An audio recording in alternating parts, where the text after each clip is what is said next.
Hello everyone, welcome to S chemistry. നമ്മൾ പുതിയൊരു മൊഡ്യൂളാണ് start ചെയ്യാൻ പോകുന്നത്. കെമിക്കൽ ബോണ്ടിങ് ആണ് കേട്ടോ. കെമിക്കൽ ബോണ്ടിങ് ഇമ്പോർട്ടൻ്റ് ആയിട്ടുള്ള ഒരു യൂണിറ്റ് ആണ്. ഇന്ന് ഒരുപാട് ക്വസ്റ്റ്യൻസ് ചോദിച്ചിട്ടുണ്ട്. അപ്പൊ നമുക്ക് ഇന്ന് നമ്മൾ ആദ്യം എടുക്കാൻ പോകുന്നത് ഈ കെമിക്കൽ ബോണ്ടിങ്ങിലെ ഫസ്റ്റ് ടോപ്പിക് VBT തിയറി ആണ്. VBT തിയറി പറഞ്ഞാൽ വാലൻസ് ബോണ്ട് തിയറി. ഇതിന് മുന്നേ നമുക്ക് അയണിക് ബോണ്ട്, കോവാലന്റ് ബോണ്ട് അങ്ങനെ കുറച്ച് ബേസിക് ആയിട്ട് ഒരുപാട് കാര്യങ്ങളൊക്കെ ഉണ്ട്. അത് നമുക്ക് എക്സാം ഓറിയന്റഡ് നമ്മുടെ എക്സാമിന് അങ്ങനെ ചോദിക്കുന്നില്ല. നമുക്ക് സിലബസിൽ പറഞ്ഞിരിക്കുന്നത് VBT theory, molecular orbit theory ഒക്കെയാണ്. അപ്പൊ അത് വെച്ചിട്ടാണ് ചോദ്യങ്ങളൊക്കെ, ഹൈബ്രിഡൈസേഷൻ. അപ്പൊ നമ്മൾ എക്സാം ക്വസ്റ്റ്യൻസ് വെച്ചിട്ടാണ് നമ്മൾ പോകുന്നത്. അപ്പൊ അതുകൊണ്ടാണ് ഇമ്പോർട്ടൻ്റ് ആയിട്ട് ടോപ്പിക്സ് പറയുന്നത്. മറ്റതൊക്കെ ഒന്നുകൂടെ എന്താണ് ബേസിക് ആയിട്ടുള്ള കാര്യങ്ങളാണ്. നമ്മൾ ഫസ്റ്റ് പഠിച്ചു തുടങ്ങുന്നത് VBT തിയറി ആണ് കേട്ടോ. അപ്പൊ ഇവിടെ കെമിക്കൽ ബോണ്ടിങ് ആണ് നമ്മുടെ ചാപ്റ്റർ അല്ലേ. അപ്പൊ കെമിക്കൽ ബോണ്ടിങ് എന്ന് പറയുമ്പോൾ എന്താണ്, ഈ ആറ്റംസ് തമ്മിൽ എങ്ങനെയൊക്കെയാണ് ബോണ്ട് ചെയ്തിട്ട് മോളിക്യൂൾസ് ഉണ്ടാവുന്നുണ്ടല്ലോ. അപ്പൊ ഈ മോളിക്യൂൾസിൽ എങ്ങനെയൊക്കെയാണ് ആറ്റംസ് ബോണ്ട് ചെയ്ത് നിൽക്കുന്നത്, എങ്ങനെയാണ് ബോണ്ട് ഫോം ചെയ്യുന്നത്. ഇപ്പോൾ പഠിക്കുന്നത് കോവാലന്റ് ബോണ്ടിനെ കുറിച്ചാണ്. ഓക്കെ, കോവാലന്റ് ബോണ്ടിന്റെ ഫോർമേഷനെ കുറിച്ചാണ് എന്തിൽ പറയുന്നത്, VBT തിയറിയിൽ പറയുന്നത്. അപ്പൊ കോവാലന്റ് ബോണ്ട് എങ്ങനെയാണ് ഉണ്ടാവുന്നത് എന്ന് പറയുന്ന ഒരു തിയറിയാണ് VBT തിയറി. നമുക്ക് ഫസ്റ്റ് ഇതിന്റെ പോസ്റ്റേഴ്സ് നോക്കി നോക്കാം. ഈ തിയറി കൊണ്ടുവന്നത് ആദ്യം ലൂയിസ് ഉണ്ട്, GN ലൂയിസ് പറഞ്ഞിട്ടുള്ള കെമിസ്റ്റ്. അദ്ദേഹം ഒരു തിയറി കൊണ്ടുവന്നു. അത് കഴിഞ്ഞിട്ട് പിന്നെയും കുറച്ച് ആൾക്കാരുണ്ട്, ഹിറ്റ്ലർ, ലണ്ടൻ, ഇവരൊക്കെ കൊണ്ടുവന്നു. പിന്നെ അതിനുശേഷം പോളിങ്, സ്ലേറ്റർ, അങ്ങനെ ഒരുപാട് ആളുകളും കൂടിയാണ് ഇത് ഡെവലപ്പ് ചെയ്യുന്നത് കേട്ടോ. നമുക്കൊരു ഇന്നൊരൊറ്റ ഒരാൾ പറയാനല്ല, ഒരുപാട് ആളുകൾ കൂടിയിട്ടാണ് ഇത് ഡെവലപ്പ് ചെയ്യുന്നത്. അപ്പൊ നമുക്ക് ആദ്യം പഠിക്കാനുള്ളത് പോസ്റ്ററേജ് ആണ്. ഇവിടെ മെയിൻ കൺസെപ്റ്റ് എന്ന് പറയുന്നത്, ഈ വാലൻസ് ബോണ്ട് തിയറിയിലെ മെയിൻ കൺസെപ്റ്റ് എന്ന് പറയുന്നത് എന്താണ്, ഓർബിറ്റൽ ഓവർലാപ്പ്. ഓർബിറ്റൽ ഓവർലാപ്പ് എന്നൊരു കൺസെപ്റ്റ് ആണ് ഇവിടെ ഇതിൽ പുതിയതായിട്ട് കൊണ്ടുവന്നൊരു കൺസെപ്റ്റ് ആണ് ഓർബിറ്റൽ ഓവർലാപ്പ്. എന്താ കൺസെപ്റ്റ് പറയുന്നത്, a covalent bond is formed through electron pairing when a valential atomic orbital of one atom overlaps with a valential atomic orbital of another atom, each having an unpaired electron but of opposite spins. അതായത് എപ്പോഴാണ് രണ്ട് atoms തമ്മിൽ covalent bond form ചെയ്യുന്നത്, അത് form ചെയ്യുന്നത് electron pairing വഴിയാണ്. അതായത് ഒരു ആറ്റത്തിൽ എന്തുണ്ട്, ഒരു ആറ്റത്തിലെ വാലൻഷ്യൽ അറ്റോമിക് ഓർബിറ്റൽ, ഒരു ആറ്റം ഉണ്ട്, അതിന് വാലൻസ് ഷെല്ലും ഉണ്ട്. ആ വാലൻസ് ഷെല്ലിൽ അറ്റോമിക് ഓർബിറ്റൽ എന്തായിട്ട് ഓവർലാപ്പ് ചെയ്യുന്നു, മറ്റേ ആറ്റത്തിന്റെ സെയിം വാലൻഷ്യൽ അറ്റോമിക് ഓർബിറ്റലായിട്ട് ഓവർലാപ്പ് ചെയ്യുന്നു. അങ്ങനെ ഓരോന്നിൽ എന്താ ഉള്ളത്, അൺപെയർഡ് ഇലക്ട്രോൺ ഉള്ളത്. അൺപെയർഡ് ഇലക്ട്രോൺ ആയിരിക്കും, പക്ഷെ ഓപ്പോസിറ്റ് സ്പിൻ ആയിരിക്കും. അങ്ങനെ ഒരു ആറ്റത്തിലെ വാലൻഷ്യൽ അറ്റോമിക് ഓർബിറ്റൽ, മറ്റൊരു ആറ്റത്തിലെ വാലൻഷ്യൽ അറ്റോമിക് ഓർബിറ്റ്, രണ്ടിനും ഓപ്പോസിറ്റ് സ്പിൻ വേണമെന്ന് പറയാം കേട്ടോ. അപ്പോൾ രണ്ടിലും അൺപെയർഡ് ഇലക്ട്രോൺ ആയിരിക്കും, പക്ഷെ ഓപ്പോസിറ്റ് സ്പിൻ ആയിരിക്കും. അങ്ങനെ ജസ്റ്റ് അറിയാൻ വേണ്ടിയിട്ട് നമുക്ക് ഒരുപാട് ഹൈബ്രിഡൈസേഷൻ പഠിച്ചാൽ അത് ക്ലിയർ ആവുള്ളൂ എന്താ സംഭവം എന്ന്. പോസ്റ്റ്ലേറ്റ് ബെസ്റ്റ് മനസ്സിലാക്കി വെക്കാം. അപ്പൊ ഇങ്ങനെ ഇലക്ട്രോണിന്റെ പെയറിംഗ് നടന്നിട്ടാണ് എന്ത് ചെയ്യുന്നത്, ഈ കോവാലന്റ് ബോണ്ട് ഫോം ചെയ്യുന്നത്. കോവാലന്റ് ബോണ്ട് പറഞ്ഞാൽ നമുക്ക് ഒരു ബോണ്ടിൽ 2 ഇലക്ട്രോൺ ആണ്, അപ്പൊ 2 ഇലക്ട്രോൺസ് വേണം.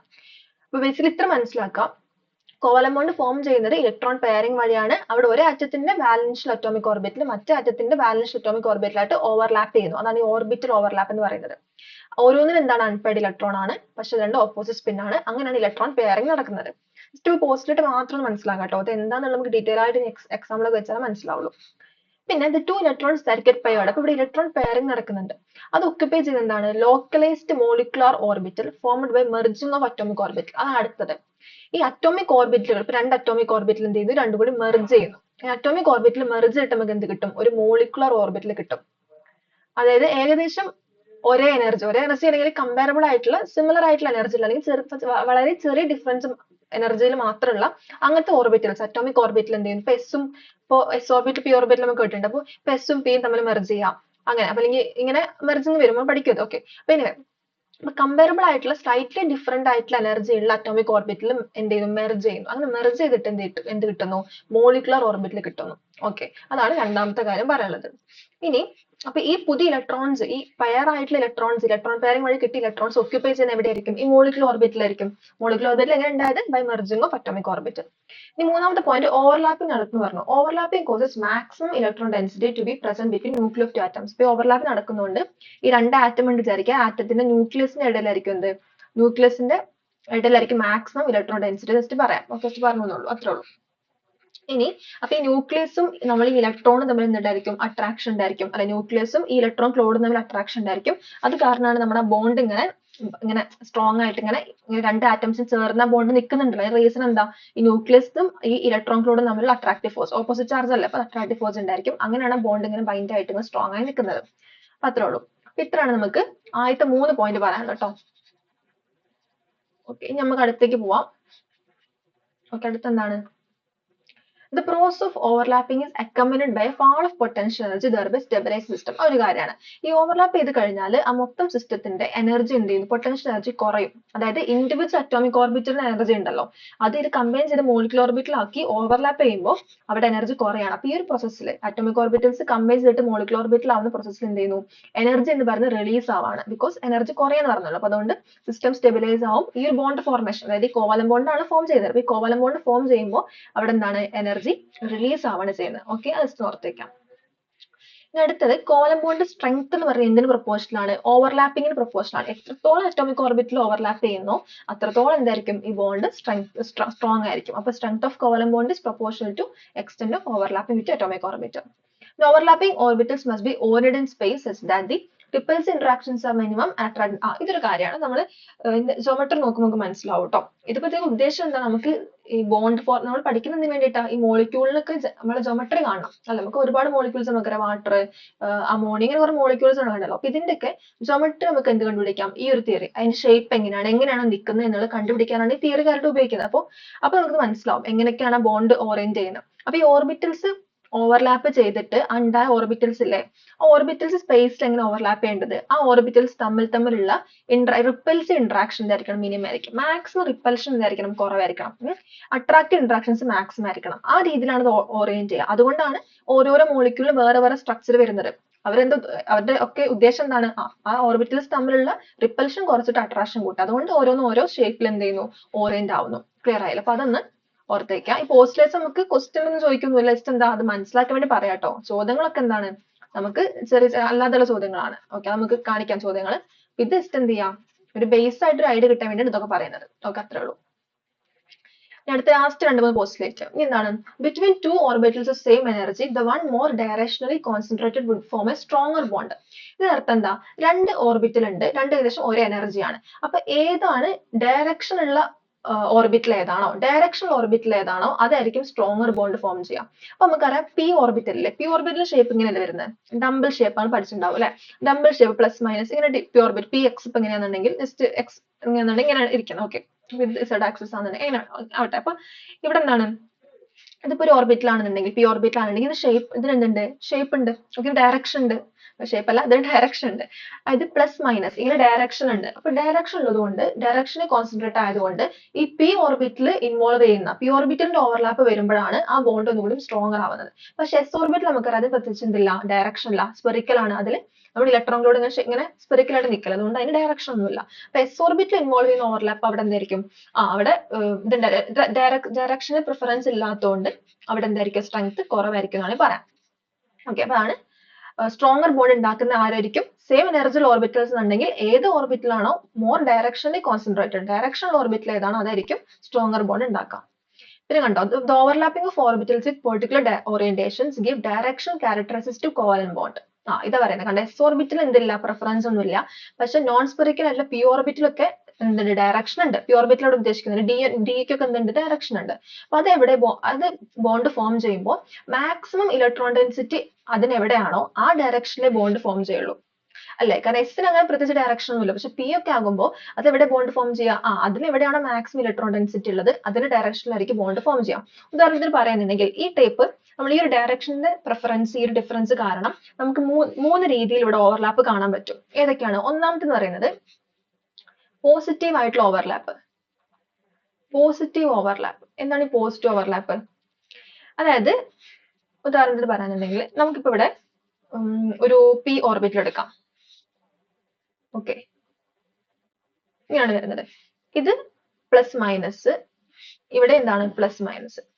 ഓക്കെ, ഇങ്ങനെ നിൽക്കുകയാണ്. ഇത് പി സെഡ് ആണ്, പി സെഡ് ഇങ്ങോട്ട് പി സെഡ് ആട്ടോ, പി സെഡ് രണ്ടും പി സെഡ് ആണ്. കണ്ടില്ല, ഇവിടെ രണ്ട് പ്ലസ് എന്ത് ചെയ്തു, ഇവിടെ ഓവർലാപ്പ് ചെയ്തു. ഇതെന്ത് ഓവർലാപ്പ്, ഇത് പോസിറ്റീവ് ഓവർലാപ്പ് ആണ്. ഇവിടെ എന്ത് നടക്കും, ബോണ്ട് ഫോർമേഷൻ നടക്കും. ഇവിടെ എന്ത് നടക്കും, ബോണ്ടിങ് ഇന്ററാക്ഷൻ. ഇതെന്ത് ഇന്ററാക്ഷൻ, ബോണ്ടിങ് ഇന്ററാക്ഷൻ ആണ്. ഇനി രണ്ടാമത്തെ എടുക്കാന്നുണ്ടെങ്കിൽ സീറോ ഓവർലാപ്പ്. എന്ത് സീറോ ഓവർലാപ്പ് എന്ന് പറഞ്ഞാല്,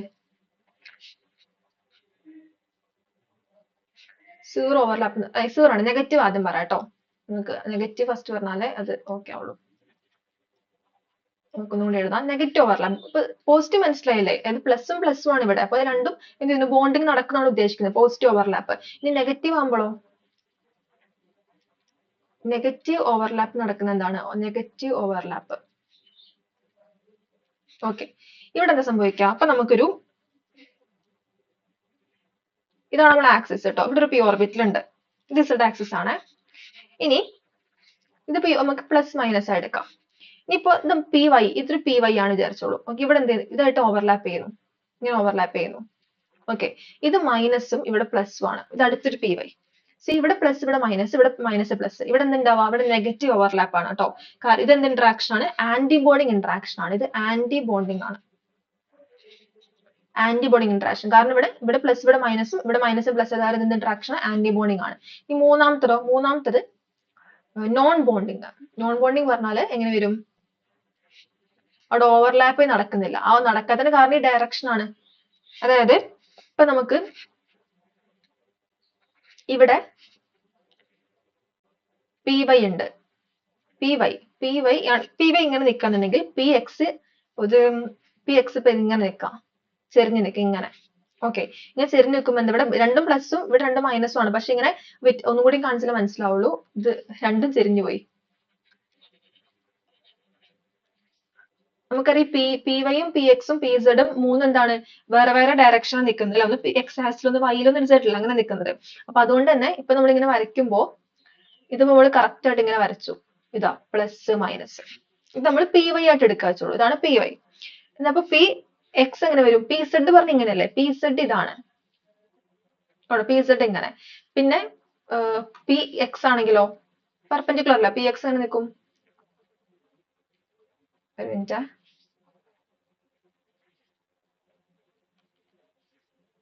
പി എക്സ് ഇങ്ങനെ ആയിരിക്കും, ഇങ്ങനെ കാണിക്കാം. പെർപെൻഡിക്കുലർ ആണല്ലോ, നമുക്ക് ഈ 2D പേപ്പറിൽ ഇത് കാണിക്കാൻ ബുദ്ധിമുട്ടാണ്ടാണ്, എന്നാലും ഇങ്ങനെ കാണിക്കാം. ഇങ്ങനെ വരും. ഇവിടെ എന്തില്ല, അവിടെ ബോണ്ടിങ് നടക്കൂല. ഓക്കെ, ഇവിടെ സീറോ ഓവർലാപ്പ് ആണ്. അതുകൊണ്ടാണ് നോൺ ബോണ്ടിങ് പറയുന്നത് കേട്ടോ. ഇവിടെ എഴുതേണ്ട എന്തായിരുന്നു? ഇത് സീറോ ഓവർലാപ്പ് ആണ്. നോൺ ബോണ്ടിങ് ഓവർലാപ്പ് അല്ലെങ്കിൽ സീറോ ഓവർലാപ്പ്. ഓക്കെ, എങ്ങനെ വരും? സീറോ ഓവർലാപ്പ് ആണ് ഇവിടെ വരുന്നത്. Zero overlap. ഇവിടെ എന്താണ്? നോൺ ബോണ്ടിങ് ആണ്, നോൺ ബോണ്ടിങ്. ഓക്കെ, ഇങ്ങനെയാണ് വരുന്നത്. ക്ലിയർ ആയല്ലോ? അപ്പൊ ഇവിടെ ഓവർലാപ്പ് നടക്കുന്നില്ല, ബിക്കോസ് ഡയറക്ഷൻ ഡിഫറെന്റ് ആണ്. ക്ലിയർ? ഈ മൂന്ന് തരത്തിലുള്ള ഇന്ററാക്ഷൻസ് നമ്മൾ ഈ കൺസെപ്റ്റ് നമുക്ക് പറയാൻ പറ്റും. പോസിറ്റീവ് ഓവർലാപ്പ് ഇങ്ങനെ വരും, രണ്ടും പ്ലസ് പ്ലസ് ഇങ്ങനെ ഓവർലാപ്പ് ചെയ്യുന്നത് ബോണ്ടിങ് ഇന്ററാക്ഷൻ ആണ്. നെഗറ്റീവ് ഓവർലാപ്പ് എന്ന് പറയുമ്പോൾ ആന്റി ബോണ്ടിങ് ഇന്ററാക്ഷൻ ആണ്, പ്ലസ് മൈനസ് മൈനസ് പ്ലസ് അങ്ങനെ ഇന്ററാക്ഷൻ. സീറോ ഓവർലാപ്പ് എന്ന് പറയുമ്പോൾ ഇവർക്ക് ഓവർലാപ്പ് ചെയ്യാനേ പറ്റുന്നില്ല കേട്ടോ. അതാണ് നോൺ ബോണ്ടിങ് ഇന്ററാക്ഷൻ. ഇത്രയാണ് നമുക്ക് ഇവിടെ ബോണ്ട് ഫോം ചെയ്യുന്നില്ല. ഇത്രയാണ് നമുക്ക് മൂന്ന് തരത്തിലുള്ള ഓവർലാപ്പ് അറിയാം. ഇതൊരു ഡയറക്ഷൻ പ്രോപ്പർട്ടി കാരണമാണ് അല്ലെ, ഡയറക്ഷൻ ക്യാരക്ടറിസ്റ്റിക്സ് കാരണമാണ് എന്ത് ചെയ്യുന്നത് ഇങ്ങനെ വരുന്നത്. പി ഓർബിറ്റിന്റെ ഡയറക്ഷൻ ഉള്ളത് കാരണമാണ് ഇങ്ങനെ വരുന്നത്. ക്ലിയർ ആയി? അടുത്ത നമുക്ക് നാച്ചർ ഓഫ് ബോണ്ടുകൾ നമുക്ക് പറയാം. Types of bond. ഏതൊക്കെയാണ് ടൈപ്സ് ഓഫ് ബോണ്ട് എന്ന് പറയുന്നത്? രണ്ട് ടൈപ്പ് ബോണ്ട് നമുക്ക് അറിയാം. രണ്ട് ടൈപ്പ് കോവലന്റ് ബോണ്ട് നമുക്ക് അറിയാം. ഏതൊക്കെയാണ്? ഒന്ന് സിഗ്മ ബോണ്ടും പൈ ബോണ്ട്. എപ്പോഴും നമ്മൾ കേൾക്കുന്ന സിഗ്മ ബോണ്ടും പൈ ബോണ്ടും. ഇപ്പൊ ഇത് ജസ്റ്റ് എങ്ങനെ ഉണ്ടാകുന്ന ജസ്റ്റ് പറയാം കേട്ടോ. സിഗ്മ ബോണ്ട് എങ്ങനെ ഫോം ചെയ്യുന്നത്? End to end overlap atomic ഓർബിറ്റിൽ എപ്പോഴും കേൾക്കുന്ന അല്ലെ. സിഗ്മ ബോണ്ട് ഉണ്ടാവുന്നത് എൻഡ് ടു എൻഡ് ഓവർലാപ്പ് വഴിയാണ് അലോങ് ഇന്റർന്യൂക്ലിയർ ആക്സിസ്. ഇത് നമ്മൾ head on overlap, axial overlap എന്നൊക്കെ പറയും. അതായത് ഇങ്ങനെ സിമ്പിൾ ആയിട്ട് പറയുന്നുണ്ടെങ്കിൽ നമുക്കിപ്പോ ഒരു എസ് ഓർബിറ്റൽ ഉണ്ട്. ഇതൊരു 1s ഓർബിറ്റൽ ആണ് വിചാരിച്ചോളൂ. അടുത്തെന്തുണ്ട്? 1s ഓർബിറ്റൽ, വേറെ 1s ഓർബിറ്റൽ ഉണ്ട്. രണ്ടും കൂടി എങ്ങനെ ഓവർലാപ്പ് ചെയ്യുന്നു? ഓവർലാപ്പ് ചെയ്യുമ്പോഴോ രണ്ട് ആറ്റത്തിന്റെ അറ്റോമിക് ഓർബിറ്റൽ രണ്ടും എസ് ആണ്. അപ്പൊ ഒരു എസ് ഓർബിറ്റൽ, ഒരു എസ് ഓർബിറ്റൽ, രണ്ടും ഓരോരോ അറ്റോമിക് ഓർബിറ്റൽ അല്ലേ. ഇപ്പൊ രണ്ടും ഓവർലാപ്പ് ചെയ്തിട്ട് നമുക്ക് ഇങ്ങനെ കിട്ടും. ഇപ്പൊ 1s സപ്പോസ് ഹൈഡ്രജൻ ആണ്, ഹൈഡ്രജൻ ആണ് വിചാരിച്ചോളൂ. ഓക്കെ, നമുക്ക് hydrogen atom, hydrogen molecule form ചെയ്യണം. രണ്ട് ഹൈഡ്രജൻ ആറ്റംസ് ഉണ്ട്. അപ്പൊ ഇത് ഒരു ഹൈഡ്രജൻ ആറ്റത്തിന് 1s ഉം ഇത് മറ്റേ ഹൈഡ്രജൻ ആറ്റത്തിന് 1s ഉം രണ്ടും കൂടി ചേർന്ന് എന്തുണ്ടായി? ഇവിടെ ഓവർലാപ്പ് ചെയ്തു. കണ്ടോ? ഇവിടെ എന്തുണ്ടായി? ഇവിടെ ഒരു സിഗ്മ ബോണ്ട് ഉണ്ടായി അല്ലെ, സിഗ്മ ബോണ്ട്. ഇതെന്ത് ഓവർലാപ്പിംഗ്? എസ് എസ് അല്ലെ, എസ് എസ് ഓവർലാപ്പിംഗ് ആണ്. ഇവിടെ രണ്ട് എസ് ആണ് ഓവർലാപ്പ് ചെയ്ത് along internuclear axis. Internuclear axis ഇതാണ് അല്ലെ. ഈ ഇങ്ങോട്ടാണ് ഇന്റർന്യൂക്ലിയർ ആക്സിസ് ഇങ്ങനെ എടുക്കുക. നമ്മൾ Z ആക്സിസ് ആണ് ഇന്റർന്യൂക്ലിയർ ആക്സിസ് ആയിട്ട് കൺവെൻഷനിൽ എടുക്കാറ്. അപ്പോൾ ഇതാണ് ഇന്റർന്യൂക്ലിയർ ആക്സിസ്. അപ്പൊ അലോങ് ഇന്റർന്യൂക്ലിയർ ആക്സിസ് എന്ത് ചെയ്യുന്നു? അവിടെ എൻഡ് ടു എൻഡ് ഓവർലാപ്പ് അല്ലെങ്കിൽ ഹെഡ് ഓൺ ഓവർലാപ്പ് നടക്കുന്നു. അത് നമുക്ക് സിഗ്മ ബോണ്ട് കിട്ടി. എസ് എസ് ഓവർലാപ്പിംഗ് വഴി രണ്ട് എസ് ഓവർലാപ്പ് ചെയ്താൽ എന്ത് കിട്ടും? സിഗ്മ ബോണ്ട് കിട്ടും. നമുക്ക് ഇതേപോലെ എസും പിയും കൂടി നോക്കിയാലോ. എസും പിയും കൂടി എങ്ങനെ വരാം? എസും പിയും കൂടി വരുമ്പോ എസ് പി ഓവർലാപ്പ് നോക്കി നോക്കാം. എസ് പി ഓവർലാപ്പ്, അതെങ്ങനെ എസ് പി ഓവർലാപ്പ് വരാം? ഒരു എസ് ഓർബിറ്റൽ നമുക്കുണ്ട്, ഒരു S orbital 1s വിചാരിച്ചോളൂ. 1s orbital ഉണ്ട്. പിന്നെ നമ്മൾ ഒരു 2p z 2pz ആട്ടോ. ഇത് 2p ആണ്. 2pz 1s അല്ലേ? ഇത് 2pz ആണ്. ഓക്കെ, ഏകദേശം ഒരേപോലെ ക്യാരേജ് ഒക്കെ തന്നെയാണ് അല്ലേ? എന്നാലും 1s ഉം 2pz ഉം ഇത് രണ്ടും കൂടി ഓവർലാപ്പ് ചെയ്യും. അതായത് ഈ രണ്ടും ഹാഫിൽഡ് ആയിരിക്കും. അത് നേരത്തെ പറഞ്ഞാണ് അല്ലേ? ഈ അൺപെയർഡ് ഇലക്ട്രോൺസ് ആണ്. ഒരു ഓർബിറ്റിൽ അൺപെയർഡ് ഇലക്ട്രോൺ, മറ്റേതൊരു അൺപെയർഡ് ഇലക്ട്രോൺ. അങ്ങനെയാണെങ്കിൽ എന്താവുള്ളൂ? അവിടെ ഓവർലാപ്പ് നടക്കുള്ളൂ. പിന്നെയും പറയണ്ടല്ലോ, ഹാഫ് ഫിൽഡ് ആയിട്ടുള്ള അറ്റോമിക് ഓർബിറ്റിലാണ് ഓവർലാപ്പ് ചെയ്യുന്നത് നമ്മൾ ഓൾറെഡി പറഞ്ഞു. അപ്പൊ ഇതും അലോങ് ഇന്റർന്യൂക്ലിയർ ആക്സിസ് ആണ്. ന്യൂക്ലിയർ ആക്സിസ് ആണ് ഇത്. അലോങ് ഇന്റർന്യൂക്ലിയർ ആക്സിസ് എങ്ങനെയാണ് ഓവർലാപ്പ് ചെയ്യുന്നത്? ഇങ്ങനെ വരും. ഇവിടെ എസ് വല്ലാത്തൊരു വട്ടായിപ്പോ അല്ലേ? ഇങ്ങനെ വരും. എന്താ ഇവിടെ ഒരു എസ് വരച്ചു. പിന്നെയോ ഇങ്ങനെ അല്ലേ? സി ഇങ്ങനെയാണ് വരും. ഇവിടെ എന്ത് നടന്നു? ഓവർലാപ്പിംഗ് നടന്നു. ഇവിടെ എന്ത് ഓവർലാപ്പിംഗ്? എസും പിയും. അതുകൊണ്ട് ഇവിടെ എസ് പി ഓവർലാപ്പിംഗ് എന്ന് പറയാം. എന്ത് ഓവർലാപ്പിംഗ് ആണ്? S P over. അവിടെ എഴുതിയിട്ടുണ്ടല്ലോ, എസ് പി ഓവർലാപ്പിംഗ് ആണ് നടക്കുന്നത്. ഓക്കെ അല്ലേ? ഇനി ഇപ്പൊ മോളിക്യൂൾ, ഇപ്പൊ ഏതെങ്കിലും മോളിക്യൂൾ, ഇപ്പൊ ഇത് എച്ച് 1s ഉള്ള ഹൈഡ്രജനിൽ ജസ്റ്റ് എടുക്കാം. പിന്നെ ഇത് എഫ് ആണ് വെച്ചാൽ ഫ്ലൂറിൻ ആട്ടോ, ഫ്ലൂറിൻ ആണിത്. എച്ച് എഫ് ആണ്. അപ്പൊ എച്ച് എഫിന്റെ ഇടയിൽ എന്താ ഫോം ചെയ്യുന്നത്? അവിടെ സിഗ്മ ബോണ്ട് അല്ലേ? എച്ചിന്റെ എഫിന്റെ ഇടയിൽ സിഗ്മ ബോണ്ട് ആണ്. ഇത് എച്ചിന്റെ 1s ആണ്, എഫിന്റെ 2pz ആണ്. ഇങ്ങനെയാണ് എന്ത് നടന്നത്? ഇവിടെ ഓർബിറ്റിൽ ഓവർലാപ്പ് നടന്നത്. ഇനി പിയും പി ഓവർലാപ്പ് ചെയ്യാം. എങ്ങനെ? രണ്ടും pz ആണെങ്കിൽ എങ്ങനെ ഓവർലാപ്പ് ചെയ്യാം? രണ്ടും ഓവർലാപ്പ് ചെയ്യാൻ പറ്റും. ഓക്കെ, രണ്ടും pz ആണ്. അപ്പൊ നമ്മുടെ ക്ലോറിനൊക്കെ ഉണ്ടാകും. ക്ലോറിനിൽ എന്താ? 3p അല്ലേ? ക്ലോറിനിൽ 3p ആണ് ലാസ്റ്റ്. Cl2 മോളിക്യൂൾ ഉണ്ടല്ലോ, Cl2. രണ്ട് ക്ലോറിന്റെ ഇടയിൽ എന്താ ഉള്ളത്? സിഗ്മ ബോണ്ട് ആണ്. അത് ഈ pz ഓവർലാപ്പ് ചെയ്യുന്നതാണ്. അപ്പൊ ഇങ്ങനെയൊക്കെ. അപ്പൊ ഇങ്ങനെയാണ് നടക്കുക. ഇനി നമുക്ക് ഇപ്പൊ സിഗ്മ ബോണ്ട് ഫോം ചെയ്യുന്നത് ഇങ്ങനെയാണ്. അപ്പൊ സിഗ്മ ബോണ്ട് ഉണ്ടായിട്ടുള്ള സിഗ്മ ബോണ്ടുള്ള എല്ലാ മോളിക്യൂളും, അല്ലെങ്കിൽ ഏത് മോളിക്യൂൾ ആണെങ്കിലും അതിന് സിഗ്മ ബോണ്ട് കണ്ടാൽ നമ്മൾ എന്താ മനസ്സിലാക്കേണ്ടത്? എങ്ങനെയാണ് ഈ ബോണ്ട് ഫോം ചെയ്തത്? യെസ്, ഇങ്ങനെ എസ് എസ് ഓവർലാപ്പോ എസ് പി ഓവർലാപ്പോ. ഇത് പി പി അല്ലെ? ഇതെന്ത് ഓവർലാപ്പോ? P P ഓവർലാപ്പോ. ഈ വഴിയാണ്. അത് ഹെഡ് ഓൺ ആണ്, ഹെഡ് ഓൺ ഓവർലാപ്പ് ആണ്, അല്ലെങ്കിൽ എൻഡ് ടു എൻഡ് എന്നൊക്കെ പറയാം. ഇങ്ങനെ പറയാം. അപ്പൊ ഇങ്ങനെയാണ് ഇത് ഫോം ചെയ്യുന്നത്. ക്ലിയർ ആയി? അടുത്ത നമുക്ക് പൈ ബോണ്ട് നോക്കണം. അടുത്ത ബോണ്ട് പൈ ബോണ്ട് അല്ലെ? പൈ ബോണ്ട് എങ്ങനെയാ ഫോം ചെയ്യുന്നത്? സൈഡ് വേസ് അല്ലെങ്കിൽ ലാറ്ററൽ ഓവർലാപ്പ്. നേരെ ഓപ്പോസിറ്റ്. സൈഡ് വേസ് ഓവർലാപ്പ് അല്ലെങ്കിൽ ലാറ്ററൽ ഓവർലാപ്പ് ആണ് ഉണ്ടാവുന്നത്. എങ്ങനെ ലാറ്ററൽ ഓവർലാപ്പ് നടക്കുന്നത്? ജസ്റ്റ് ഫോർ എക്സാമ്പിൾ എടുക്കുകയാണെങ്കിൽ ഇതൊരു പി ഓർബിറ്റില് പി എക്സ് അല്ലെങ്കിൽ പി വൈ ആയിട്ട് എടുക്കാം. ഇവിടെ അടുത്ത പി വൈ. ഇത് രണ്ടുപേരും എങ്ങനെ ഓവർലാപ്പ് ചെയ്യും? ഇതിപ്പോ ഇങ്ങനെ നിന്നപ്പോഴാണ് നമ്മൾ എന്ത് പറഞ്ഞത്? ഹെഡ് ഓൺ അല്ലെങ്കിൽ സിഗ്മ ബോണ്ട് പറഞ്ഞത്. ഇതിപ്പോ അങ്ങനെയല്ല നിൽക്കുന്നത് അല്ലെ? ഇതെങ്ങനെയാ? ഇതിന് സൈഡ് വേസ് ഓവർലാപ്പിംഗ് ഇവിടെ നടക്കുള്ളൂ. സൈഡ് വേസ് എങ്ങനെ ഓവർലാപ്പ് ചെയ്യും? ഇവിടെ കണ്ടോ, ഇങ്ങനെ ഓവർലാപ്പ് ചെയ്യും. ഈ രണ്ട് സ്ഥലത്ത്, ഇവിടെ അതുപോലെ ഇവിടെ, കണ്ടല്ലേ? ഇങ്ങനെ. ഇതാണ് ഇതെങ്ങനെയാണ് എന്ത് പൈ ബോണ്ട് ഫോം ചെയ്യുന്നത് കേട്ടോ. സൈഡ് വേസ് ഓവർലാപ്പ് വഴി പൈ ബോണ്ട് ഫോം ചെയ്യുന്നു. ക്ലിയർ ആയി? ഇപ്പൊ ഇത് ഇന്റർന്യൂക്ലിയർ ആക്സിസിന് അലോങ് ആണോ? അല്ല അല്ലെ? ഇവിടെ ഇന്റർന്യൂക്ലിയർ ആക്സിസിന് പെർപെൻഡിക്കുലർ ആണ്. Perpendicular to internuclear axis. അങ്ങനെയല്ലേ? രണ്ട് ഓർബിറ്റ് നിൽക്കുന്ന എങ്ങനെയാണ്? ഇന്റർന്യൂക്ലിയർ ആക്സിസിന് പെർപെൻഡിക്കുലർ ആയിട്ടാണ് നിൽക്കുന്നത് അല്ലെ? ഇന്റർന്യൂക്ലിയർ ആക്സിസ് ഇങ്ങനെ കേട്ടോ. ഇതാണ് ഇന്റർന്യൂക്ലിയർ ആക്സിസ്. ഓക്കെ, ഇതിന് പെർപെൻഡിക്കുലർ ആയിട്ട് നമുക്ക് കിട്ടുന്ന ഒരു ഇലക്ട്രോൺ ക്ലൗഡ് എന്ന് പറയുന്നത് ഫൈനൽ ആയിട്ട് ചിത്രങ്ങൾ കുറെ വട്ടം കണ്ടിട്ടുണ്ടാവും. ഇങ്ങനെ നമുക്കൊരു സാധനം, ഇങ്ങനെ ഒരു നമ്മൾ കണ്ടിട്ടുണ്ടാവും ഇങ്ങനെ. കാരണം ഇവിടെ പകുതി മുകളിലും പകുതി താഴെ. അപ്പൊ ഇതാണ് നമ്മൾ ഇന്റർന്യൂക്ലിയർ ആക്സിസ് ഉണ്ടെങ്കിൽ കണ്ടോ, പകുതി മുകളിലും താഴെയായിട്ട് നിൽക്കുന്നുണ്ട് ഇലക്ട്രോണുകളോട്. അതുകൊണ്ട് നമ്മൾ ഇങ്ങനെ ഒരു ഷേപ്പ് കൊടുക്കാറുണ്ട് കേട്ടോ. ഇവിടെ ന്യൂക്ലിയസും രണ്ട് ആറ്റത്തിന് ന്യൂക്ലിയസും ഇങ്ങനെ ഇലക്ട്രോണുകളോട് നമ്മൾ ഇങ്ങനെ പ്രസന്റ് ചെയ്യാറുണ്ട്. ഇപ്പൊ പെർപെൻഡിക്കുലർ ടു ഇന്റർന്യൂക്ലിയർ ആക്സിസ് ആണെന്ന് ഓർത്ത് വെക്കണം. ഓക്കെ, അത് മതി. ഇനി പിന്നെ ഒരു കാര്യം പറയാനുള്ളത്, നമ്മൾ sigma bond pi bond compare ചെയ്യുമ്പോൾ കൂടുതൽ ഓവർലാപ്പിംഗ് നടക്കുന്നത് എവിടെയാ? കൂടുതൽ ഓവർലാപ്പ് നടക്കുന്നത് സിഗ്മയുടെ കേസാണ് അല്ലെ? ഇവിടെയാണ് കൂടുതൽ എക്സ്റ്റെന്റ് ഓഫ് ഓവർലാപ്പിംഗ് കൂടുതൽ ഇവിടെയാണ്. അപ്പൊ അതുകൊണ്ട് സിഗ്മ ബോണ്ട് ആയിരിക്കും സ്ട്രോങ്ങർ ബോണ്ട്. പൈ ബോണ്ടിൽ പക്ഷെ ലാറ്ററൽ ഓവർലാപ്പിംഗ് കാരണം എന്തായിരിക്കും? ഇവിടെ ഓവർലാപ്പിംഗ് അത്രത്തോളം നമ്മൾ ഓൾറെഡി പറഞ്ഞു. ബോണ്ടിന്റെ സ്ട്രെങ്ത് തീരുമാനിക്കുന്ന എത്രത്തോളം എക്സ്റ്റെന്റിൽ ഓവർലാപ്പ് ചെയ്തു എന്നുള്ളതാ നമ്മൾ പോസ്റ്റ്വേറ്റിൽ പറഞ്ഞില്ലേ? അപ്പൊ ഇവിടെ പൈ ബോണ്ടിന്റെ കേസിൽ ലാറ്ററൽ ഓവർലാപ്പ് കുറച്ച് അത്രത്തോളം സിഗ്മയിൽ അത്ര ഉണ്ടാവില്ല. എൻഡ് ഓൺ അല്ലെങ്കിൽ ആ ഹെഡ് ഓൺ ഓവർലാപ്പിന് അത്ര ഉണ്ടാവില്ല ലാറ്ററൽ ഓവർലാപ്പ്. അതുകൊണ്ട് സിഗ്മ ബോണ്ട് ആയിരിക്കും stronger bond, pi bond weak ആയിരിക്കും. Sigma bond is stronger than pi bond കേട്ടോ. എന്ന ടേംസിൽ, ആ സ്ട്രെങ്ത്തിന്റെ ടേംസിൽ. ബ്രേക്ക് ചെയ്യാൻ ബുദ്ധിമുട്ട് ഏതാ? സിഗ്മ ബോണ്ട് ആണ്. ക്ലിയർ ആയി? ഇത്രയാണ് നമുക്ക് പറയാനുള്ളത്. ഈ സിഗ്മ ബോണ്ട് പൈ ബോണ്ട് എങ്ങനെ ഉണ്ടായത് മനസ്സിലായില്ലേ? ഇങ്ങനെ ഉണ്ടായത് കേട്ടോ. ഇനി അടുത്തത് നമുക്ക് ഇന്ന് ഹൈബ്രിഡൈസേഷൻ കൂടി ജസ്റ്റ് എന്താന്ന് പറയാം. ബാക്കി ഹൈബ്രിഡൈസേഷന്റെ ക്വസ്റ്റ്യൻസ് എല്ലാം നമുക്ക് അടുത്ത ക്ലാസ്സിൽ ഡിസ്കസ് ചെയ്യാം. ഇന്ന് നമ്മൾ ഹൈബ്രിഡൈസേഷൻ എന്താണെന്നും അതിന്റെ കുറച്ച് രണ്ട് ടൈപ്സും ഉണ്ട്. രണ്ടല്ല, കുറെ ടൈപ്പ് ഉണ്ട്. അതുകൊണ്ട് നമുക്ക് ഇന്ന് ഡിസ്കസ് ചെയ്യാം. ഹൈബ്രിഡൈസേഷൻ സംഭവിക്കുന്നത് എന്താണ്? Hybridisation intermixing of various atomic orbitals of slightly different energies in the same atom with redistribution of energies to yield a new set of same number of orbitals of equal energy. ഇവിടെ same atom ആണ് ഒന്നാമത്തെ കാര്യം നമുക്ക് പറയാനുള്ളത്. ഒരേ ആറ്റ നമ്മളിപ്പോ പറഞ്ഞ VBT രണ്ട് ആറ്റത്തിന്റെ കാര്യമല്ലേ പറഞ്ഞേ. അതായത് ഇപ്പൊ HF Hലൊരു S Fൽ എന്ത് 2p-Z ഉണ്ട്. അത് രണ്ടും കൂടി ഓവർലാപ്പ് ചെയ്തു. അപ്പൊ ബോണ്ട് ഫോം ചെയ്യുന്ന കാര്യം പറഞ്ഞത്. ഇത് അതിന് മുന്നേ സംഭവിക്കുന്ന കാര്യമാണ് ഹൈബ്രിഡൈസേഷൻ. ഓക്കെ, അത് ഡിഫറൻസ് മനസ്സിലാക്കണം കേട്ടോ. നമുക്ക് എല്ലാം കൂടി അത് കൺഫ്യൂഷൻ ആവും. ഹൈബ്രിഡൈസേഷൻ പറഞ്ഞാൽ ആർക്കാണ് നടക്കുന്നത്? നമ്മൾ ഒറ്റ ആറ്റത്തിന്റെ കാര്യം പറയണത്. ഈ ഒരു ആറ്റത്തില് അതിന്റെ അറ്റോമിക് ഓർബിറ്റിൽ എന്ത് ചെയ്യുന്നു? ഇന്റർമിക്സ് ചെയ്യാണ് ചെയ്യുന്നത്. ഓക്കെ, എന്നിട്ട് അവരുടെ എനർജീസ് എന്ത് ചെയ്യുന്നു? റീഡിസ്ട്രിബ്യൂട്ട് ചെയ്തിട്ട് പുതിയ സെറ്റ് ഓഫ് അറ്റോമിക് ഓർബിറ്റിൽ കിട്ടും. എന്ത് കിട്ടും? Of equal energy and shape. അതായത് അവരുടെ അറ്റോമിക് ഓർബിറ്റിൽ കുറച്ച് ഡിഫറെന്റ് എനർജി ആയിട്ട് നിൽക്കുമായിരുന്നു. ആ ഡിഫറെന്റ് എനർജി ആയിട്ട് നിൽക്കുന്ന അറ്റോമിക് ഓർബിറ്റിൽ എന്ത് ചെയ്യുന്നു? അവര് ഒന്ന് ഇന്റർമിക്സ് ചെയ്തിട്ട് ആ എനർജിക്ക് ഒന്ന് റീഡിസ്ട്രിബ്യൂട്ട് ചെയ്തിട്ട് പുതിയ സെറ്റ് ഓഫ് ഓർബിറ്റൽ കിട്ടാണ്. ആ പുതിയ സെറ്റ് ഓഫ് ഓർബിറ്റിലാണ് ഹൈബ്രിഡ് ഓർബിറ്റൽ എന്ന് പറയുന്നത്. ഈ ഹൈബ്രിഡ് ഓർബിറ്റലിന് എല്ലാത്തിനും എന്തായിരിക്കും? ഈക്വലന്റ് എനർജിയും ഷേപ്പും ആയിരിക്കും.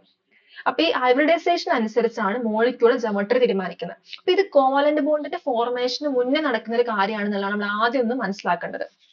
ജസ്റ്റ് വേണമെങ്കിൽ ഒരു എക്സാമ്പിൾ എടുത്ത് പറയാം.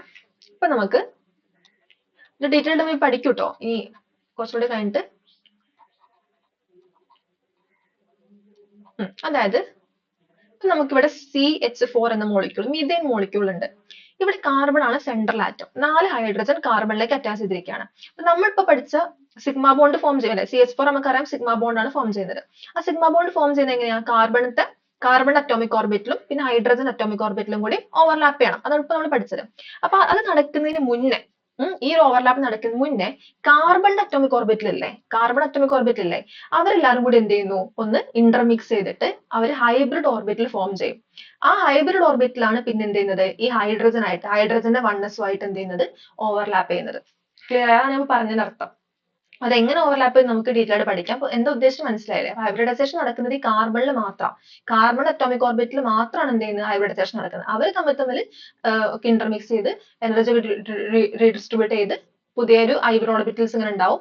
അതിനെല്ലാത്തിനും ഒരേ എനർജി ആയിരിക്കും. അത് പിന്നെ ഹൈഡ്രജന് 1s ആയിട്ട് ഓവർലാപ്പ് ചെയ്ത് നോക്കി. അതിലേക്ക് നമുക്ക് വരാം. അപ്പൊ ഇതാണ് ഉദ്ദേശിച്ചത് കേട്ടോ. ഇതിന്റെ ഡീറ്റെയിൽസ് എല്ലാം നമുക്ക് ഇനി പഠിക്കാം. ഇപ്പൊ എല്ലാം കൂടി പറഞ്ഞാൽ പിന്നെ കൺഫ്യൂഷൻ ആവും.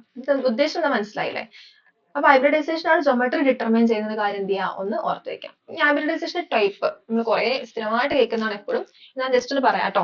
ഏതൊക്കെയാണ് നമുക്ക് അറിയുന്ന ഹൈബ്രിഡൈസേഷൻസ്? ഒന്ന് sp3 ആണ്. നമ്മൾ ഏറ്റവും കൂടുതൽ കേട്ടിട്ടുള്ള sp3 ആയിരിക്കും. sp3 ഹൈബ്രിഡൈസേഷൻ പറഞ്ഞ എന്താ? അവിടെ ഒരു ആറ്റത്തിന്റെ വാലൻസ് ഷെല്ലിലുള്ള s ഓർബിറ്റിൽ ഒരു s ഉം പിന്നെ 3 പിയും കൂടി എന്ത് ചെയ്യുന്നു? അവിടെ ഇന്റർമിക്സ് ചെയ്യാണ്. ഓക്കെ, അങ്ങനെ അവർ റീഷഫിൾ ഒക്കെ ചെയ്ത് റീഡിസ്ട്രിബ്യൂട്ട് ഒക്കെ ചെയ്ത്. കാരണം എന്താ വെച്ചാൽ എസിനും ഇപ്പോ പിക്കും എസിനും 3p വെച്ചാൽ 3p എന്നാണ് അർത്ഥം. 3p ഓർബിറ്റിലാണ് നല്ല ഉദ്ദേശിച്ചത്. ഏത് പി ആണെങ്കിലും 3p അല്ലെ? 3p. അതായത് ഈ എസ് ഓർബിറ്റിലും പി ഓർബിറ്റിലും എക്സാക്ട്ലി ഒരു എനർജി അല്ല അല്ലെ, സ്ലൈറ്റ്ലി ഡിഫറെന്റ് എനർജിയാണ്. അപ്പോ നമ്മുടെ ഒരു ആറ്റം ഒരു കാർബൺ എടുക്കുകയാണെന്നുണ്ടെങ്കിൽ അത് വേറൊരു ആറ്റമായിട്ട് വേറൊരു ആറ്റത്തിന്റെ ഓർബിറ്റിലായിട്ട് ഓവർലാപ്പ് ചെയ്യുന്ന മുന്നേ ഇതിന്റെ തന്നെ എസും പിയും കൂടി എന്ത് ചെയ്യുന്നു? ഒന്ന് റീഷഫിൾ ചെയ്ത് റീഡിസ്ട്രിബ്യൂട്ട് ചെയ്തിട്ട്, ഈ വാക്യത്തിന് ബുദ്ധിമുട്ട്, റീഡിസ്ട്രിബ്യൂട്ടോ എനർജി റീഡിസ്ട്രിബ്യൂട്ട് ചെയ്തിട്ട് ഹൈബ്രിഡ് ഓർബിറ്റിൽ ഫോം ചെയ്യും. അപ്പോ ഒരു എസും 3p ഓർബിറ്റിലും, അതായത് ഇപ്പോ ഇവിടെ 3p വേണ്ട, ഒരു എസും ഇത് എസ് ആണ്, ഇത് പി ആണ്, px py ps അല്ലെ, ഒരു എക്സും 3pയും കൂടി അവര് റീമിക്സ് ചെയ്യാന്നുണ്ടെങ്കിൽ അങ്ങനെ നമുക്ക് കിട്ടുന്ന ഈ നമുക്ക് എന്ത് കിട്ടും? ഒരുമിച്ച് 4 കിട്ടും. ഇങ്ങനെ അത് എഴുതാട്ടോ. ഇങ്ങനെ കിട്ടും. കണ്ടോ? ഇതാണ് sp3 ഹൈബ്രിഡ് ഓർബിറ്റിൽ. sp3 ഹൈബ്രിഡ് ഓർബിറ്റിൽ നമ്മൾ ഇങ്ങനെയാണ് എഴുതാം. അതായത് ഇവിടെ ഒരു എസും 3pയും ഒരുമിച്ച് നമ്മൾ എഴുതും. ഇതിനെല്ലാത്തിനും ഒരേ എനർജിയാണ്. ഓക്കെ, ഈ ഹൈബ്രിഡ് ഓർബിറ്റലിന് ഒരേ എനർജിയാണ്. കിട്ടിയില്ല. അപ്പൊ ഇവിടെ ഷേപ്പ് വരാം. ജോമെട്രി ടെട്രാഹൈഡ്രൺ ആണ് വരിക കേട്ടോ. ടെട്രാഹൈഡ്രലാണ് ഇവിടെ എന്ത് വരുന്നത്? ഷേപ്പ് വരുന്നത്. ഓക്കെ, ഇത് നമ്മൾ പിന്നെ ഡീറ്റെയിൽ ടേബിൾ ഒക്കെ ആയിട്ട് നമുക്ക് എഴുതാം. ജസ്റ്റ് മനസ്സിലാക്കാൻ വേണ്ടിയിട്ട് sp3 ആണ് ഹൈബ്രിഡൈസേഷൻ ഉണ്ടെങ്കിൽ ഇവിടെ ഈ sp3 ഓർബിറ്റലുകൾ എങ്ങനെയാണ് അവർ ഓറിയന്റ് ചെയ്യുക? ഈ ഓർബിറ്റലുകൾ ഓറിയന്റ് ചെയ്യുന്നത് ടെട്രാഹൈഡ്രൽ ഫാഷനിലായിരിക്കും. ഇവിടെ ബോണ്ട് ആംഗിൾ എന്ന് പറയുന്നത് 109 ഡിഗ്രി ആയിരിക്കും. Degree 28 minute. ഇതാണ് ടെട്രാഹൈഡ്രലിന്റെ ബോണ്ട് ആംഗിൾ. ഓക്കെ, അപ്പൊ ഇവിടെ ക്യാരക്ടർ നോക്കിയേ. ഒരു എസ് 3p അല്ലേ. അപ്പൊ എസ് ക്യാരക്ടർ എത്ര? എസ് ക്യാരക്ടർ 25% ഉള്ളൂ അല്ലെ. ആ ഓർബിറ്റലിന് എസ് ക്യാരക്ടർ 25%, പി ക്യാരക്ടർ ആണ് കൂടുതൽ. 75% എന്താണ്? പി ക്യാരക്ടർ ആണ്. ടോട്ടൽ 100 കിട്ടും. ക്യാരക്ടർ എത്രത്തോളം എസ് ക്യാരക്ടർ ഉണ്ട്, എത്രത്തോളം പി ക്യാരക്ടർ ഉണ്ടെന്നാണ് പറയുന്നത്. അപ്പൊ ഇങ്ങനെയാണ് sp3 ഉണ്ടാവുന്നത്. അപ്പൊ ഇത് ടെട്രാഹൈഡ്രൺ പറയുമ്പോൾ ഏകദേശം ഈ ഒരു സ്ട്രക്ചർ ഇങ്ങനെ നമ്മൾ വരയ്ക്കുമ്പോൾ ഇങ്ങനെ ഇതാണ് നമ്മൾ വരയ്ക്കാം. ഇങ്ങനെയൊക്കെയാണ് വരയ്ക്കുക ടെട്രാഹൈഡ്രൺ കേട്ടോ. അതായത് ഈ ഒരു ഷേപ്പ് ഇങ്ങനെയൊക്കെയാണ് ഇതിന്റെ ഷേപ്പ്. ടെട്രാഹൈഡ്രൺ പറഞ്ഞ ഈ ഒരു ഷേപ്പിലാണ് ഇത് വരുന്നത്. ഓക്കെ, ജസ്റ്റ് ഓർത്തേക്ക്. നമുക്ക് സ്ട്രക്ചർ വരയ്ക്കാനൊന്നും വേണ്ട. എന്നാലും ഇതിപ്പോ ഇങ്ങനെ ഇവിടെ ഇത് ഓരോ ഓർബിറ്റിലാണെങ്കിൽ ഇവിടെ അതിന്റെ ബാക്കി ഉണ്ടായിരിക്കും. ഇങ്ങനെയൊക്കെയാണ് വരിക. പ്ലസ് മൈനസും ഇല്ല, ഇതൊക്കെ പ്ലസ് ആണ്. ഈ ചെറുതായിട്ട് കാണുന്ന ഈ സംഭവമാണ് മൈനസ് ഇവിടെ കൊടുക്കും. അങ്ങനെയൊക്കെയാണ് കൊടുക്കുക. എനിവേ, അപ്പൊ ടെട്രാഹൈഡ്രൽ ആണ് sp3 എന്നുള്ളത് ഓർത്ത് വെക്കണം. ബോണ്ട് ആംഗിൾ ടെട്രാഹൈഡ്രൽ ആവും, ബോണ്ട് ആംഗിൾ 100°28' ആയിരിക്കും. ഓക്കെ, അത് കഴിഞ്ഞു. കണ്ടോ, ജോമെട്രി വന്ന് എവിടുന്ന ഹൈബ്രിഡൈസേഷൻ ആണ്. sp3 ഓർബിറ്റലുകൾ ഓറിയന്റ് ചെയ്യുന്ന ഫാഷൻ ആണ് ടെട്രാഹൈഡ്രൽ എന്ന് പറയുന്നത്. ഇനി അടുത്ത ഹൈബ്രിഡൈസേഷൻ നോക്കാം.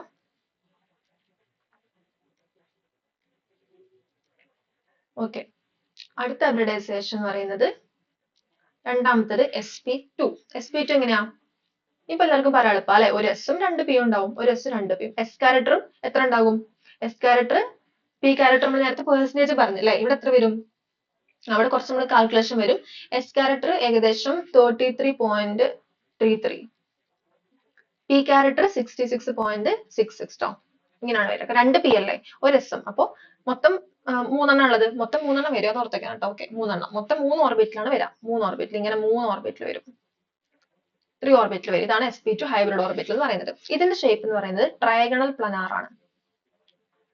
ട്രയാഗണൽ പ്ലനാർ ആണ്. ഷേപ്പ് എന്താ? ട്രയാഗണൽ പ്ലനാർ. ഓക്കെ, അത് ഇങ്ങനെ ഒരു ഇതാ വരാം, ഇങ്ങനെ ഒരു സ്ട്രക്ചർ ആണ് വരാം, ട്രയാഗണൽ പ്ലനാർ എന്ന് പറയുന്നത്. ഇനി അടുത്തത് മൂന്നാമത്തത് sp ആണെന്നുണ്ടെങ്കിൽ അവിടെ ഒരു എസും ഒരു പിയും അല്ലെ. ഇപ്പൊ എന്താണ്? 50-50 ക്യാരക്ടർ എങ്ങനെ? 50-50%. ഓക്കെ, ഇവിടെ സ്ട്രക്ചർ വരുന്നത് ലീനിയർ ആണ്. ലീനിയർ ഇങ്ങനെ വരും ഏകദേശം സ്ട്രക്ചർ. ഇപ്പൊ നമ്മൾ ഇവിടെ ഒരു ഇങ്ങനെ വരും, വരയ്ക്കാൻ ഇങ്ങനെ വരാം കേട്ടോ. ഇങ്ങനെയാണ് വരാം. ഇവിടെ ഒരു ഇന്റർന്യൂക്ലിയർ ആക്സിസ് ഉണ്ടെങ്കിൽ വരച്ചു കഴിഞ്ഞാൽ അത് അലമ്പാവും. ഓക്കെ, അപ്പൊ സ്ട്രക്ചർ ഇങ്ങനെ ലീനിയർ വരാം. ക്ലിയർ ആയി? അപ്പൊ sp3 പറയുമ്പോൾ ടെട്രാഹൈഡ്രൽ, sp2 എന്നുണ്ടെങ്കിൽ ട്രയാഗണൽ പ്ലനാർ, sp എന്നുണ്ടെങ്കിൽ ലീനിയർ. ഇനി അടുത്ത ഇനി ഉണ്ട്. ഓക്കെ, ഡി ഓർബിറ്റൽ കൂടി ഉണ്ട്. എസും പിയും കൂടാതെ എന്തുണ്ട്? ഡി ഓർബിറ്റലും ഏകദേശം കമ്പാരബിൾ ആയിട്ട് എനർജിയുള്ള ഡി ഓർബിറ്റൽസ് ഉണ്ടെന്നുണ്ടെങ്കിൽ അതിനും പാർട്ടിസിപ്പേറ്റ് ചെയ്യാൻ പറ്റും കേട്ടോ. എസും പിയും മാത്രമൊന്നുമില്ല, അപ്പൊ ഡി ഓർബിറ്റൽസും വരും. അപ്പൊ നമുക്ക് അതിൽ ഹൈബ്രിഡൈസേഷൻ ഒന്ന് sp3, നാലാമത്താണ് sp3d. sp3d sp3d വരുമ്പോൾ ഒരു എസും 3 പിയും ഒരു ഡിയും അല്ലെ, ഇങ്ങനെയല്ലേ വരുന്നത്. ഓക്കെ, ഇവിടെ ജോമെട്രി എന്ന് പറയുന്നത് ട്രൈഗണൽ ബൈ പിരമിഡൽ. ഇത് കേട്ടുണ്ടോ? ട്രയാഗണൽ ബൈ പിരമിഡൽ ആണ് ഇവിടെ എന്ത് വരുന്നത്? ജോമെട്രി വരുന്നത്. ഓക്കെ, മൊത്തം എത്ര കിട്ടും? 5 ഓർബിറ്റൽ വരും. sp3d പറയുമ്പോൾ 5 ഹൈബ്രിഡ് ഓർബിറ്റൽ. ജസ്റ്റ് എണ്ണിയാൽ മതി. ഒരു എസ് 3 പിയും ഒരു ഡിയും കൂട്ടിയ 5 ഹൈബ്രിഡ് ഓർബിറ്റൽ.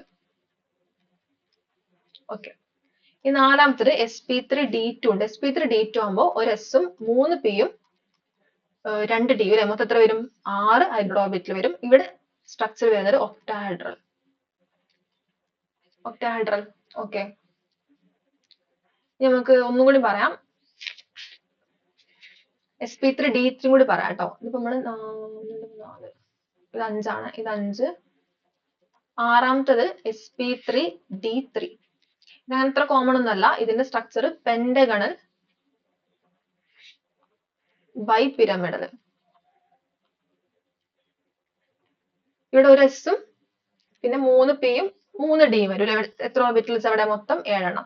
അപ്പൊ ഒരു മോളിക്യൂൾ ഇതിന്റെ എക്സാമ്പിൾ ആയിട്ട് നമുക്ക് ഓരോന്നിനും എഴുതാം കേട്ടോ. എക്സാമ്പിൾ ഇതിന്റെ എക്സാമ്പിൾ sp3d3 വരുന്ന എക്സാമ്പിൾ മോളിക്യൂൾ IF7 പറഞ്ഞ മോളിക്യൂളിന്റെ ഏതാണ്? sp3d3 ഹൈബ്രിഡൈസേഷനും പെന്റഗണൽ ബൈ പിരമിഡൽ സ്ട്രക്ചറുമാണ്. നമുക്ക് ഇതിലെ കുറച്ച് എക്സാമ്പിൾസ് നമുക്ക് ഫെമിലിയർ ആയിട്ടുള്ള എഴുതി വെക്കാം. ഇവിടെ വരുന്ന SF6 ഒക്ടാഹൈഡ്രൽ എക്സാമ്പിൾ ആണ്. SF6 എന്ന മോളിക്യൂൾ അതിന്റെ എക്സാമ്പിൾ ആണ്. ഈ ജോമെട്രിയും ഈ ഒരു സ്ട്രക്ചർ ഒക്കെ വരുന്നതാണ്. പിന്നെ ഈ ഒരു ഹൈബ്രിഡൈസേഷൻ ഒക്കെ വരുന്നതാണ്. പിന്നെ sp3d ആണെന്നുണ്ടെങ്കിൽ നമ്മൾ കോമൺ ആയിട്ട് PCl5 കേട്ടിട്ടുണ്ടാവും. PCl5 sp3d ആണ്, ട്രയാഗണൽ ബൈ പിരമിഡൽ ആണ്. പിന്നെ നമ്മുടെ sp ക്ക് നമ്മൾ എപ്പം കേൾക്കുന്നത് BCl3 ഒക്കെ അല്ലെ. BCl3 അല്ല, BCl2. BCl2 വരില്ല, B ആട്ടോ, ബെർലിയം ആണ്. ബെർലിയം Cl2 അല്ലെങ്കിൽ beryllium fluoride. Okay, BF2. Okay, beryllium difluoride. Okay, anyway BCl2 BF2. ഇവിടെയാണ് sp2 ആണ് എന്ത് വരിക? നമ്മുടെ BCl3 ഒക്കെ sp2 ആണ്, നമ്മൾ പഠിച്ചിട്ടുണ്ട്. ഓക്കെ, പിന്നെ അടുത്ത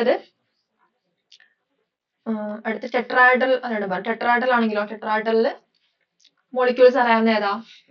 നോക്കാന്നുണ്ടെങ്കിൽ മീഥെയ്ൻ. നമ്മൾ പറഞ്ഞില്ലേ, മീഥെയ്ൻ പറഞ്ഞില്ലേ, CH4 ടെട്രാഹൈഡ്രൽ ആണ്. അതുപോലെ CCl4 ഒക്കെ ടെട്രാഹൈഡ്രൽ ആണ്. ഓക്കെ, എക്സാമ്പിൾസ് ഒക്കെ ഡീറ്റെയിൽ ആയിട്ട് പഠിക്കാനുണ്ട്. ഇപ്പൊ ജസ്റ്റ് എങ്ങനെ മനസ്സിലായില്ലേ?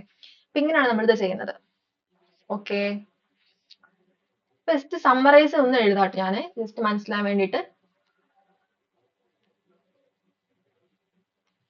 അതായത് അപ്പൊ നമ്മൾ sp ആണെന്നുണ്ടെങ്കിൽ sp sp2 sp3 പിന്നെന്താ പഠിച്ചത് sp3d പഠിച്ചു, sp3d2 ഇത്രയൊക്കെ മതി. പിന്നെ ലാസ്റ്റ് sp3d3 കൂടി ഉണ്ട്, അത്ര കോമൺ അല്ല.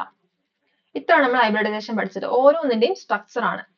അതായത് സ്ട്രക്ചർ ഇൻ ദ സെൻസ് നമ്മളെ മോളിക്യൂൾ സ്ട്രക്ചർ എന്ന രീതിയിലല്ല പറയുന്നത്, ഈ ഹൈബ്രിഡ് ഓർബിറ്റൽസ് എങ്ങനെയാണ് ഓറിയന്റ് ചെയ്യുന്നത് മാത്രമേ പറയുന്നത്. ഈ ഹൈബ്രിഡ് ഓർബിറ്റൽസ് ടെട്രാഹെഡ്രൽ ആയിട്ടാണോ ട്രയാംഗുലർ പ്ലാനർ ആയിട്ടാണോ ഒക്ടാഹെഡ്രൽ ആയിട്ടാണോ അവർ ഓറിയന്റ് ചെയ്യുന്നത്. പിന്നെ അതിന് ശേഷം പിന്നെ നമുക്ക് അവിടെ എന്ത് വരുന്നുണ്ട്, ലോൺ പെയർ എന്ന കൺസെപ്റ്റ് വരുന്നുണ്ട്. നമുക്ക് പിന്നെ അടുത്ത ക്ലാസ്സിൽ പറയാം. അത് വരുമ്പോൾ സ്ട്രക്ചർ കുറച്ച് മാറും ചില മോളിക്യൂളിന്. അപ്പൊ അതുകൊണ്ട് ഫൈനൽ മോളിക്യൂളിന്റെ സ്ട്രക്ചർ അല്ല, നമ്മൾ എങ്ങനെയാണ് ഇവർ ഓറിയന്റ് ചെയ്യുന്നത്, ഈ ഹൈബ്രിഡ് ഓർബിറ്റൽസ് എങ്ങനെയാണ് ഓറിയന്റ് ചെയ്യുന്നതാണ് നമ്മൾ പറയുന്നത്. എങ്ങനെ ഓറിയന്റ് ചെയ്യുന്നത്? sp എന്നുണ്ടെങ്കിൽ ലീനിയർ. ഇത് ഇമ്പോർട്ടന്റ് ആട്ടോ, ഏറ്റവും ഇമ്പോർട്ടന്റ് കൺസെപ്റ്റ് ആണ് sp ലീനിയർ. ഇത് ബൈഹാർട്ട് മീൻസ് നമുക്ക് മനസ്സിലാക്കി പഠിക്കാം. എന്നാലും എന്താണ് നമ്മൾ മനസ്സിലുണ്ടാവണം, സ്ട്രക്ചറും ഈ ഹൈബ്രിഡൈസേഷൻ തമ്മിലുള്ള ഒരു സംഭവം മനസ്സിലുണ്ടാവണം. sp2 എന്നുണ്ടെങ്കിലോ ട്രയാഗണൽ planar. ട്രയാഗണൽ പ്ലാനാർ ആണ് അല്ലെ. sp3 ആണെങ്കിൽ ടെട്രാഹെഡ്രൽ. sp3d ആണെന്നുണ്ടെങ്കിൽ ട്രയാഗണൽ ബൈ പിരമിഡ്.